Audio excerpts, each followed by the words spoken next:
Hey people, Noe here, or the Buff Healer, and as you can see in the title, this video is how I lost 155 pounds. Now, it did take me about 2.5 years to do so, so if you're looking for, some extreme weight loss in a short amount of time, this video isn't it, so you might just want to click off now.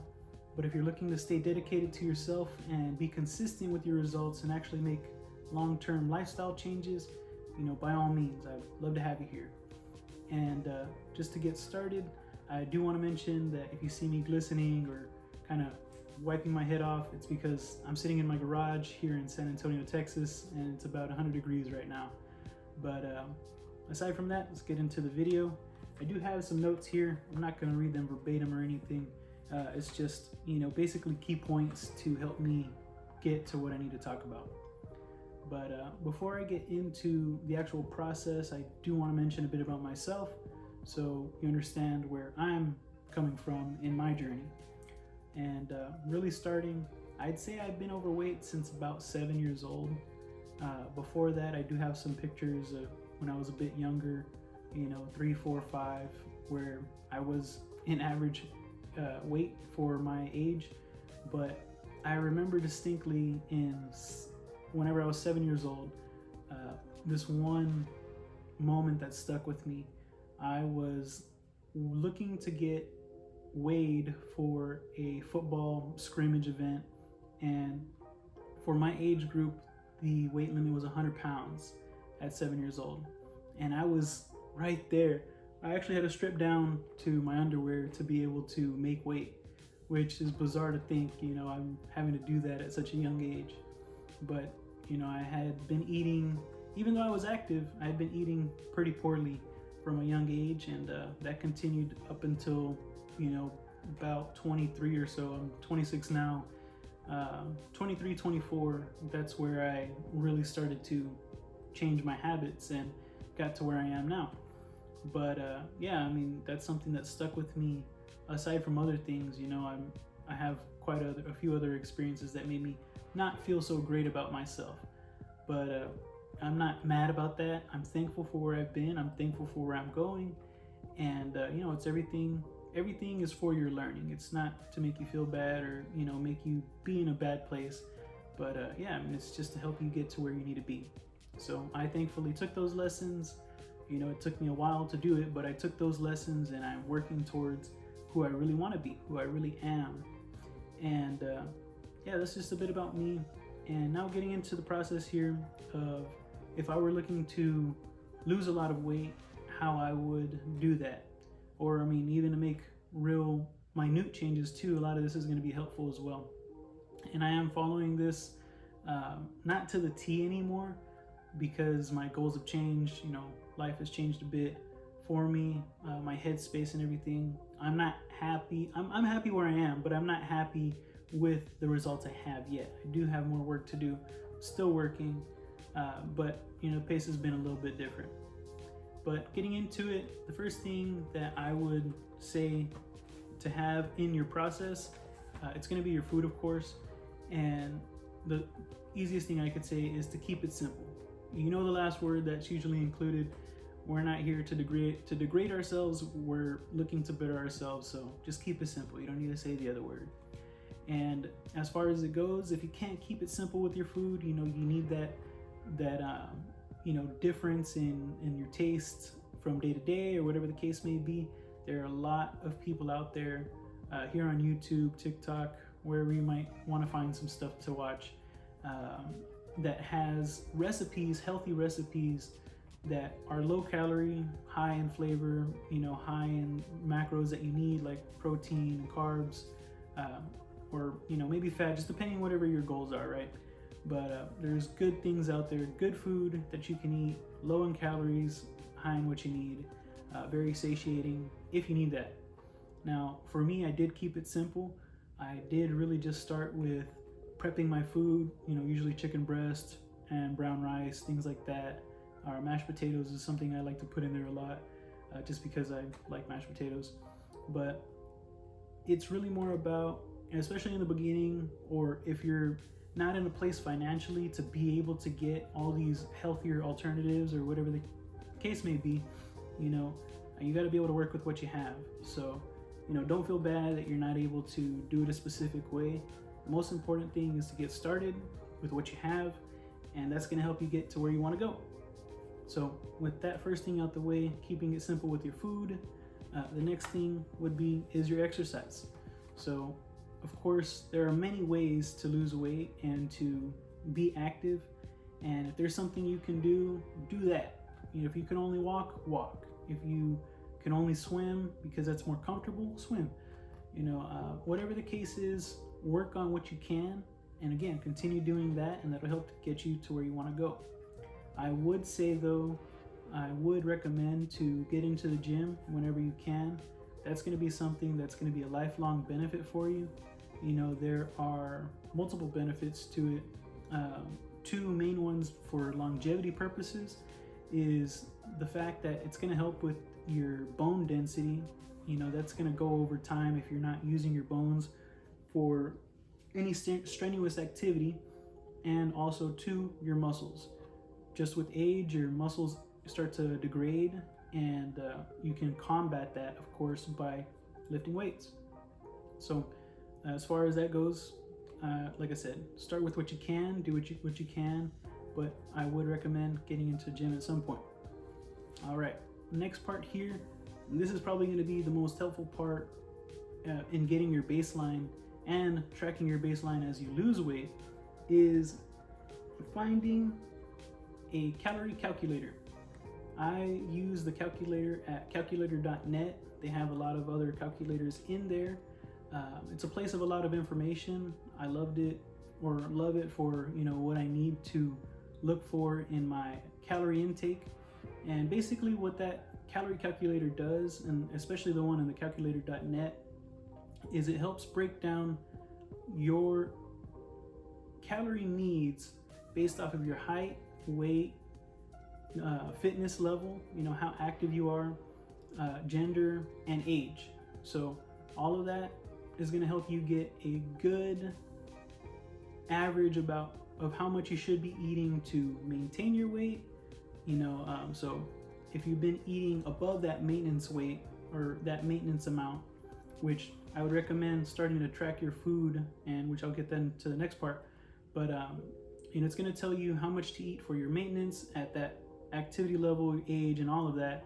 It's going to tell you how much to lose a little bit of weight, a lot of weight, and then it's going to give you even more information about how they calculate all of that information, and also even things such as zigzag calorie counting and things like that would just maybe help you on your journey. So having that is going to be very helpful to know where you can start. And getting into the next part here is the food tracker app. You should have something. I had for myself Lose It. There are a lot of other apps out there like MyFitnessPal, and I'm not sure, but I know there are other ones out there. I don't know them by name though. Those are just two that come to mind, the one I use and another one. But as far as it goes, calculating the calories in your food is going to make a big difference, because obviously if you don't know what you're eating, you're just kind of eating whatever. Of course, it's easy to overeat, especially nowadays. If you're eating fast food and things like that, there's a lot of things that are high in calories that you just may not know or understand how much it's affecting your eating. So having a food tracker is going to be very helpful to, one, find your baseline again as well. You're going to need to eat regularly to understand where you're starting at. The goal is not to just say, oh, I need to eat 2,000 calories. You're 340 pounds, you need to eat more than 2,000 calories.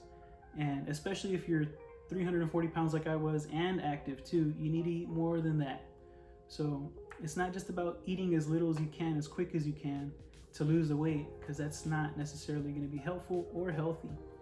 One of the things I forgot to mention in the calorie calculator over there at calculator.net is that it also tells you your basal metabolic rate, which is basically the bare minimum your body needs to function normally.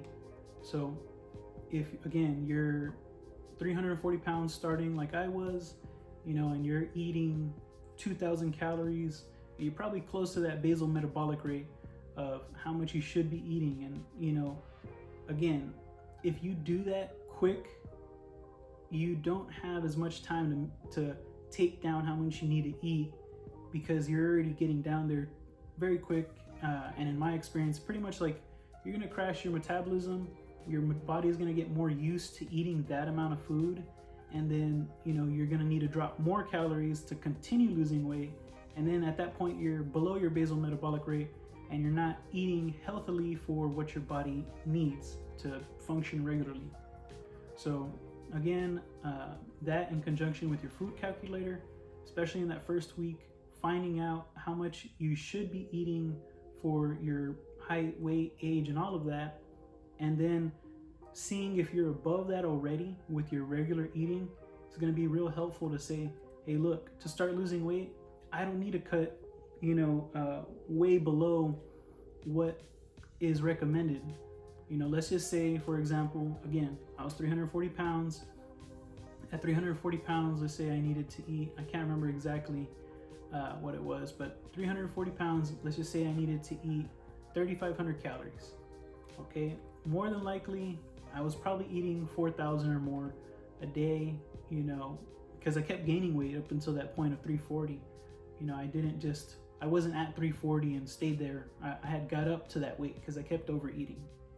So with that, my recommended, maintenance calories, let's just say, would have been 3,000. Okay, so if my recommended maintenance calories for my activity level, weight, and all of that was 3,000 calories, and with my food tracker in that first week noticed my regular eating was 4,500 calories, 4,000 calories a day, I don't need to go down to maintenance to start losing weight. I could cut out 500, 1,000 calories, still be above my maintenance, and still lose weight. That's something really important to know, is that you don't need to cut out, 1,000 plus calories to lose your weight, especially if you're very overweight and you're needing to lose a lot of weight. So again, having that calorie calculator and that food tracker in place is going to help you minimize the damage you could do to yourself by looking to lose as much weight as you can as fast as you can. All right, so again, I would recommend at that point, with your finding out how much you're eating in that first week, if you're overeating, cut it down by 500 calories, 1,000 calories. 500 calories a day is equivalent to about a pound a week. 1,000 calories a day over the week, per day, is going to equivalent to 2 pounds a week. So in my case, I lost, basically at this point you could say, about a pound a week, because in the last 6 months or so, since the beginning of the year or so, I haven't made as much effort in the last 10, 20, 15 pounds I've lost as I did the other way. So that's only on me. I'm not mad about that or anything. That's just a fact, saying that at this point, 2.5 years in, you can pretty much say that I've lost about a pound a week. But if we're being more realistic, I probably lost 140 pounds in closer to 2 years, less than that, and that would be closer to 2 pounds a week. But anyway, with that in perspective here, the next thing to mention would be consistency. If you're not going to be consistent with your exercising as much, be honest, I wasn't. At some point in the first year, I had got real busy with working longer hours and things like that, and I just wasn't really committed to the exercise as much because I was tired, or whatever excuse you want to make. I made those excuses. I did stay more consistent with my lifestyle changes in my food habits, and I was able to at least not gain weight during that period. And once I got back into gym, plus getting back into rhythm with eating less food as well, I was able to continue my weight loss again. So consistency is going to be very important. If you're not able to do both, it is going to be more important to be consistent with your food intake than your exercise if you're in that period of not doing both. So if you're not doing both, at least do the food. Of course, I don't want to say don't do the exercise if you can't do the food, but you know, the food is going to make more of a difference. The food makes a big difference. So just keep that in mind. It's not just about trying to outwork yourself every day, working extremely, extremely hard. That's not going to be, you know, the only way that you're going to see results. And especially if you're wanting to lose weight, again, you can't outwork a bad lifestyle habit for, you know, your food habits. So without that out the way, I would say the next thing is an optional thing, but it's obviously extremely helpful, is having sources of accountability to, you know, it always starts with you. Accountability in your life is going to be what gets you where you want to go. It starts with you, but having people in your corner is always helpful.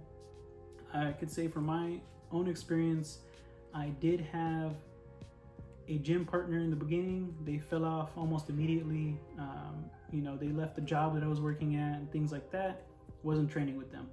I did continue to go, and you know, I stayed consistent with it for a while initially, until, like I said, I hit that point where I stopped going to the gym so much and really just let my diet kind of sustained my weight loss at that point.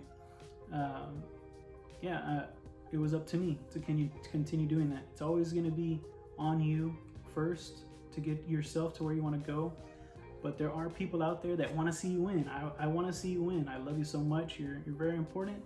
And what you want to do is very important. So as long as those things are things that you really want for yourself, I want that for you too. I did eventually, over a year and a half in, run into a workout partner or a friend of mine that became a great friend of mine and my gym partner. He helped keep me accountable. We helped keep each other accountable. And again, I got into a point where I was losing a lot more weight again, and you know, really got down to the weight I was wanting to get to. So accountability is very helpful, and that's pretty much the process that I have to share. You know, if you have any comments or questions about that, of course, let me know. But yeah, that's pretty much the breakdown I have for you. And you know, there's something I like to say in other content I've made. It's not out there because I've deleted my socials aside from YouTube. But something that you'll see here in this video and pretty much every video I make after this is that you can do it. I believe it. Future you sees it. So get to work. Have a great day. And I love you very much.